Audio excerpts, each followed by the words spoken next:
Well, good afternoon, and thank you for joining us on the second day of this European Council Summit.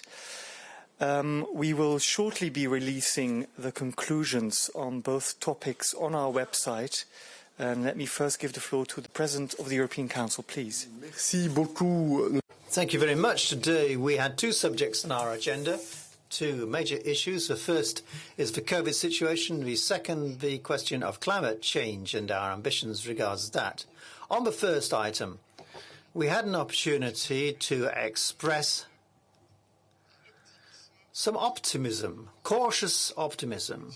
It is our conviction that we are making progress everywhere in Europe in terms of vaccination, and at the same time, we realize we must remain vigilant and watch out for mutations and variants.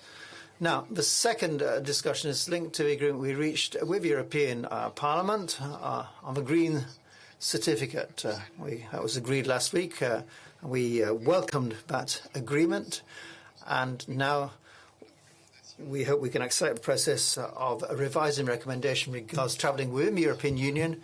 Our ambition is to do this by mid-June, that the recommendation be adapted by then, and then progressively we should return to the ability to move freely throughout the European Union.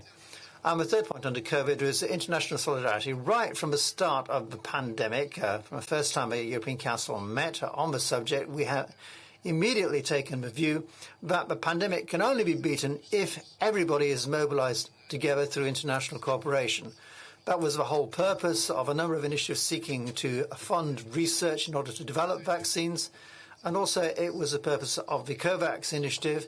And again, it's the purpose of what we've been doing in the European Union to maintain our exports of doses produced on European soil. And on average, it's 50% of what we produce, which every month has been exported to more than 40 countries throughout the world. And it's also an opportunity to decide formally together our ambition to set in place a mechanism to give at least 100 million doses by the end of the year.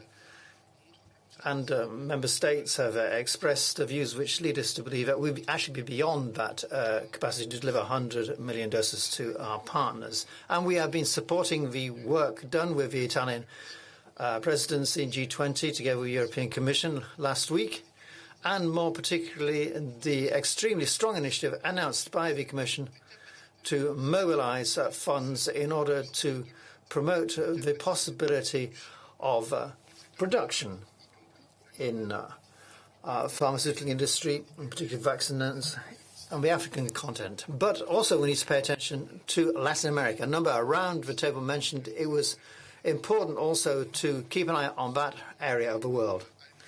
And last point under this, under WHO at present, meetings are taking place around the discussion to make progress to negotiate a treaty on pandemics. And we do hope that in the coming hours an additional step can be taken so that the international community can, in a multilateral framework, draw lessons together from this crisis so that in the future we'll be able to take decisions which are more robust, more resilient and better armed against any future pandemics so we can cooperate better when they happen. Agenda today was climate change.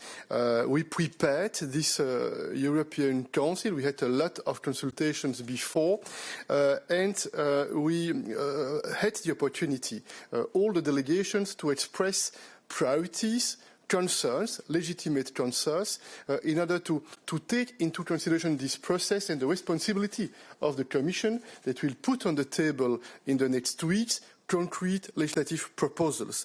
And we trust the Commission to take this into account.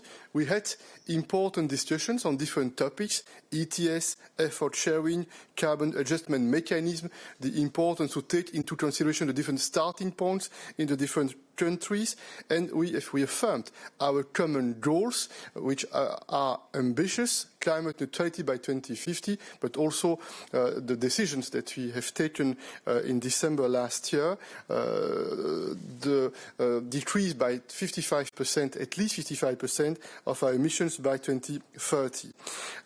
This is a very complex debate with many areas which are interconnected. It is important to have the global vision. It's also important to take into consideration the impact assessment for the different member states.